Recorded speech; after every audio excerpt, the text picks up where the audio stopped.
एक छोटे से गांव में अचानक खुलती है एक अजीब दुकान, जहां मिलती है गरम गरम रोटी, लेकिन सब्जी में होता है भूत का तड़का। लोग डरते डरते वहां खाना खाने जाते हैं, पर जैसे ही पहला कोर खाते हैं, डर गायब और स्वाद लाजवाब। धीरे धीरे पूरा गांव उस दुकान का दीवाना हो जाता है, पर असली झटका तब लगता है जब पता चलता है कि दुकान चलाने वाला कोई आम औरत नहीं, बल्कि मास्टर शेफ चुड़ैल है।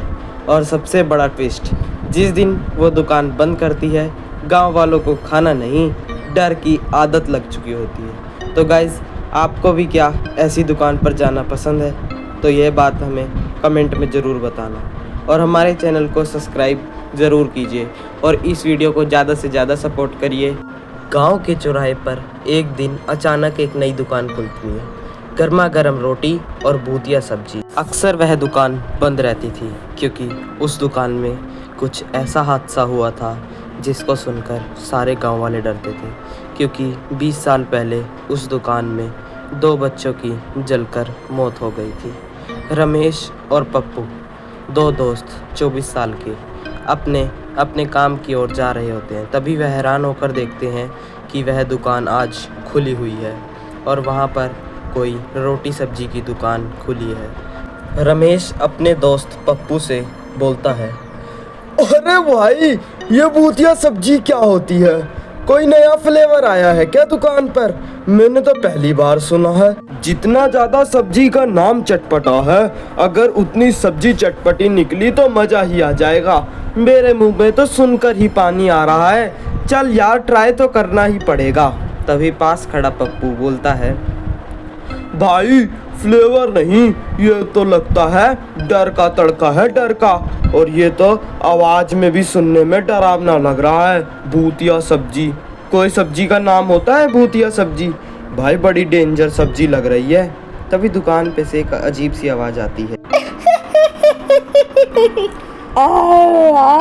गर्मा गरम रोटी खाओ और डर के साथ मुफ्त में चटनी पाओ।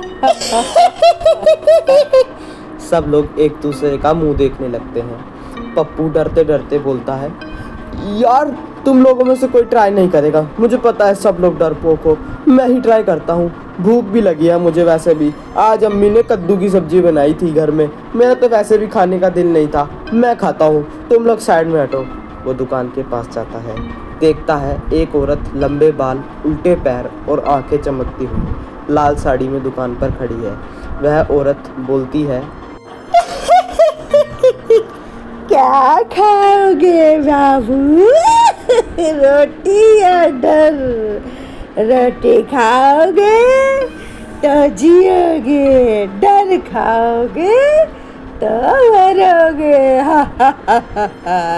पप्पू कांपते हुए बोला, वो दोनों में वैसे फर्क क्या है? उसमें फर्क क्या होगा? रोटी खाओगे तो जियोगे और डर खाओगे मरोगे। तुम्हारा मतलब क्या है इसका कहने का? मुझे अब तुम सही नहीं लग रही, मुझे तुम्हारे इरादे सही नहीं लग रहे। मुझे यहाँ रोटी नहीं खानी, माफ करो, मैं जा रहा हूँ यहाँ से। चुड़ैल उससे हंसते हुए बोली, रोटी खाओगे तो पेट भरेगा, डर खाओगे तो कहानी बनेगी, मर्जी तो तुम्हारी है। पप्पू को प्लेट मिलती है। पप्पू डरते डरते उस प्लेट को हाथ में लेता है। रोटी खुद ब खुद उड़कर उसकी प्लेट में आती है। सब्जी खुद ब खुद हिल रही होती है। पप्पू को कुछ समझ नहीं आ रहा होता, वो वैसे ही पूरा डरा हुआ होता है। पप्पू बुदबुदाता है, अरे ये सब्जी क्यों नाच रही है इतना? बड़ा ही डरावनी है।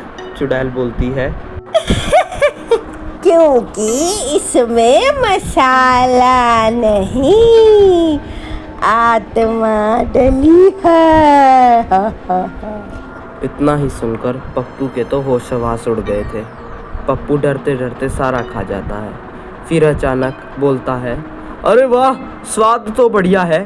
अगले दिन तो पूरा गांव दुकान पर लाइन लग जाती है। दुकान पर रोटी सब्जी की भीड़ ही भीड़ थी। रामू नाम का गांव का व्यक्ति बोलता है, सुनो है यहाँ खाने का स्वाद भूत भी फ्री में मिलता है, मजा ही आ जाएगा। वैसे पहली बार है ये ऐसी कोई दुकान गांव में जो रोटी सब्जी की इतनी चली हो, वरना गांव का खाना कहाँ दुकान पर बिक सकता है। मेरे को तो तुम्हारी बातों पर यकीन ही नहीं हो रहा। चुड़ैल उससे हंसते हुए बोली, हाँ, लेकिन EMI पर नहीं, सीधा दिल में बसता है भूत। सब लोग हंसने लगते हैं। सब लोग उसकी मजाक का बुरा नहीं मानते। एक दिन मुकेश उससे पूछता है, सच सच बताओ, तुम चुड़ैल हो या मास्टर शेफ चुड़ैल? मुझे तो तुम्हारा सिस्टम ही नहीं समझ में आता। कभी लोगों को डराती हो और कभी इतना स्वादिष्ट खाना बना कर देती हो। चुड़ैल उसका जवाब देती है,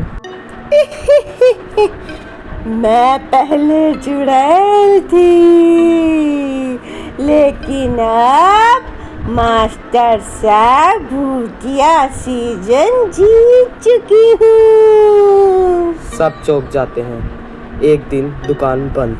सब घबरा जाते हैं कि इतनी स्वादिष्ट मास्टर शेफ कहाँ गई। पप्पू बोलता है, अरे अब क्या होगा हमारा? कौन खिलाएगा हमें पेट भर के खाना? पूरे गांव में सनसनी मची हुई थी कि वह चुड़ैल कहाँ गई, आखिर कहाँ गया हमारा मास्टर शेफ। तभी पीछे से एक भारी आवाज़ आती है, अरे आज मैं वीकेंड पर गई हूँ और मुझे भी तो कभी छुट्टी चाहिए। तुम्हें हर बार खाना नहीं खिला सकती, थोड़ा थोड़ा खिलाती रहूँगी। बस एक बार याद रखना, कभी भूख लगे तो याद कर लेना। हा हा हा हा। यह बात सुनकर गांव के सब लोग खुश हो जाते हैं और उसे दोबारा याद करने लगते हैं और वह चुड़ैल उसे खुशी खुशी दोबारा खाना बनाना शुरू कर देती है। पार्ट 2 अभी बाकी है।